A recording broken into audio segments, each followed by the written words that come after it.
Hi there, and Merry Christmas to you. You came at the perfect time. Come on over, make yourself comfortable. I was just getting ready to read a Christmas story. After all, what's Christmas Eve without a Christmas story? I always feel so happy and joyful at Christmas. It's my favorite time of year. You might think it's everyone's favorite time of the year. But there's one story about an innkeeper who wasn't feeling any joy or happiness. In fact, he started out downright grumpy and rude. Would you like to hear the story? Come closer. On a very special night, a long time ago, an innkeeper and his brother were scurrying around in their very, very full inn.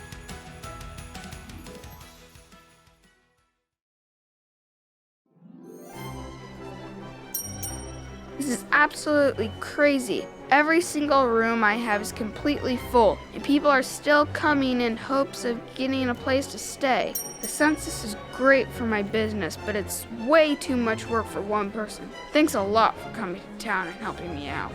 Don't thank me, thank Mom. She's the one who made me come to help. My inn is completely empty tonight, and I was going to have a nice, relaxing vacation. But Mom told me to be a good brother and come help, so here I am. By the way, I'm expecting a big plate of waffles in the morning. What else do we need to do tonight?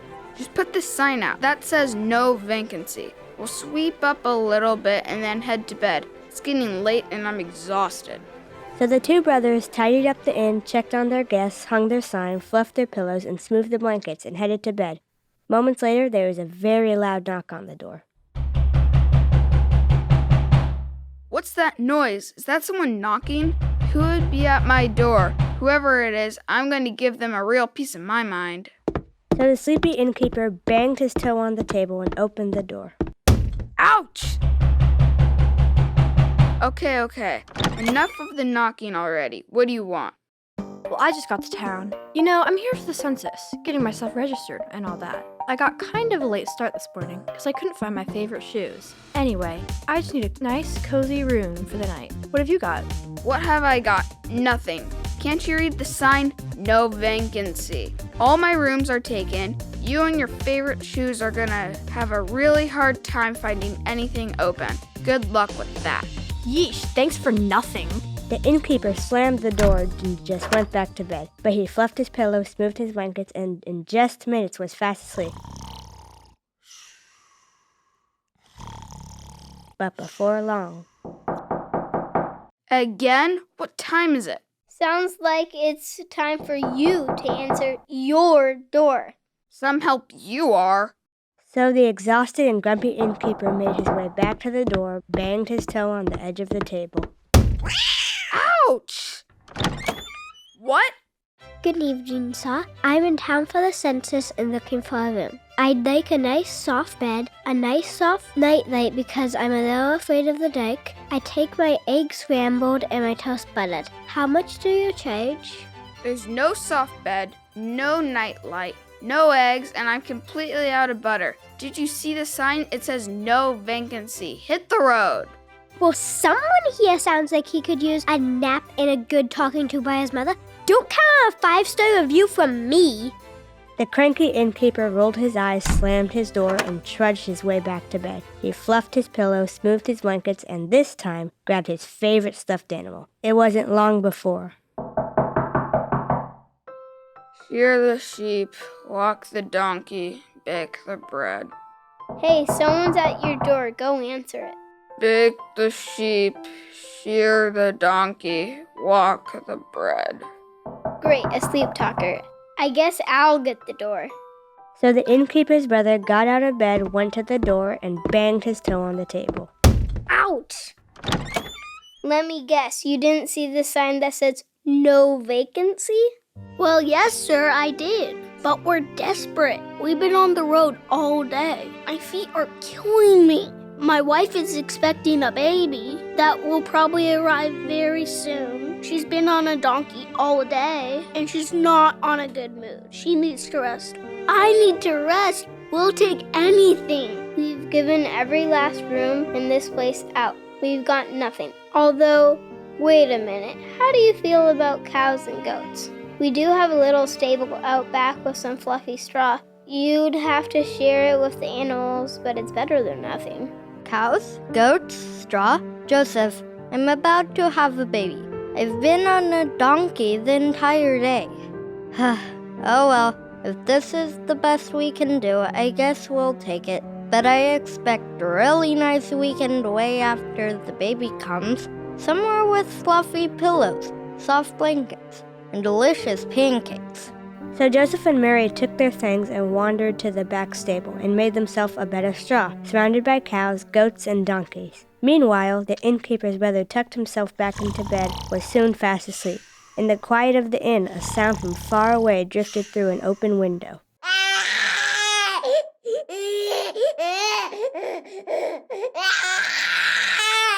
The innkeeper and his brother sat straight up. What the heck was that? Sounded like a baby. Baby? Who had a baby? Well, while you were getting your beauty sleep, a young couple came by looking for a room. She's expecting a baby, and they were desperate for a place to stay, so I gave them a stable.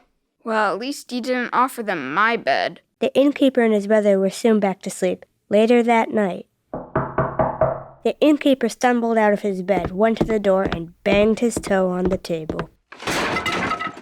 Ow! Who are you and what do you want? Did you lose your sheep? Good evening, sir. No, I haven't lost my sheep. As you can see, they're right here.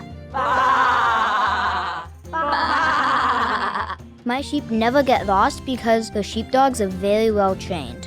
Woof, woof, woof. Why are you here? I'm trying to get some sleep and you are not helping.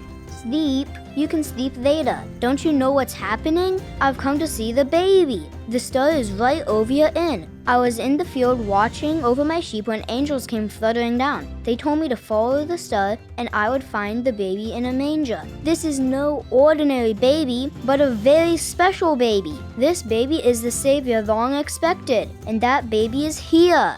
Well, isn't that just dandy? How about you take your sheep and your sheepdogs, go around back and check out the stable. Maybe you'll just find a baby out there. I'm going back to bed. The shepherd wandered back to the stable with his sheep and sheepdogs. The very tired, very grumpy innkeeper fell back into his bed, asleep before his head even touched his pillow. Do you know what happened next? I'm absolutely not getting up to answer that door one more time. How about we rock, paper, scissors for it? How about we both go? So the brothers climbed out of their warm beds, tripped their way back to the door, and banged their toes on the table.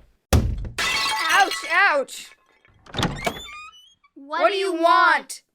Goodness, you startled me. We are free kids who have been on a long journey. We've been studying the skies, and everything has led us here. Long journey is right. One of us isn't very good at reading a map, so we've been riding in circles for hours. Do you know what it feels like to sit on a camel for weeks? It's very painful after the first 30 minutes. This is no time for arguing. The star is shining bright and it's right over your inn. All the signs are present. A baby, a king, a savior has been born right here in Bethlehem. We are here to bring gifts of gold, frankincense, and myrrh. Okay, guys, we're exhausted. We've gotten 0 sleep. Take your camels and gifts and maps and make your way around the back to the stable, and we'll see you in the morning. The kings led their camels to the manger, and the brothers once again fell into their beds. The inn was quiet. The town was quiet. The brothers slept and dreamed of shepherds, kings, and travelers. Suddenly, a bright light filled their bedroom, and angels appeared.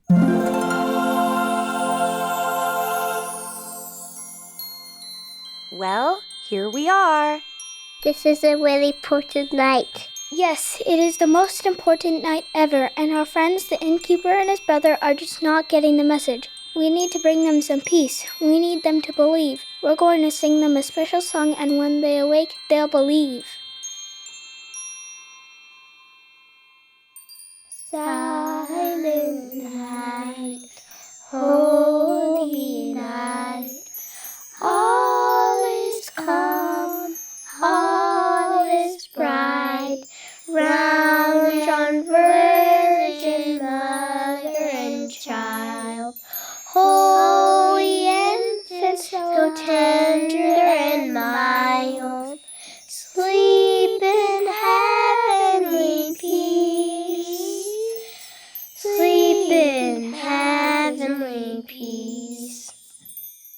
angels fluttered away, leaving the innkeeper and his brother sleeping peacefully for a minute or two. Cock-a-doodle-doo, cock-a-doodle-doo, cock-a-doodle-doo. Oh no, it can't be. Isn't morning already? Does the rooster have the right time? He sure does. Look out the window. The sun is shining, the cow is mooing, the goats are playing, the camels are wandering. The shepherd is chasing his sheep around. The kings are talking to their servants. The baby is crying. Wait, what? Camels? Shepherds? Kings? A crying baby? Are you messing around? No, look for yourself. The stable is full. All those crazy people coming and going all night are in your stable. And speaking of crazy people, I had a weird dream last night. Angels came and brought a beautiful message about a holy night, a mother and child. Do you think... Well, if it was a dream, I had the same one. I think a special baby was born last night, and right here in my stable. Let's go out and see for ourselves. So the brothers ran to the door, sprinted for the stable, and banged their toes on the table. Ow! There they saw the shepherd with his sheep and sheepdogs, the kings and their camels, the cows and the goats. Angels hovered above the stable, and the brothers believed. They were so full of joy and excitement when they saw the baby. They forgot all about being tired and yelled out, Wake up, Bethlehem! No time to sleep. Get up, everybody. Rise and shine. Come see the baby. Wake up, wake up! Well, that's the end of the story. I hope you liked it. Ugh, I don't feel so good. I guess I ate too many snacks.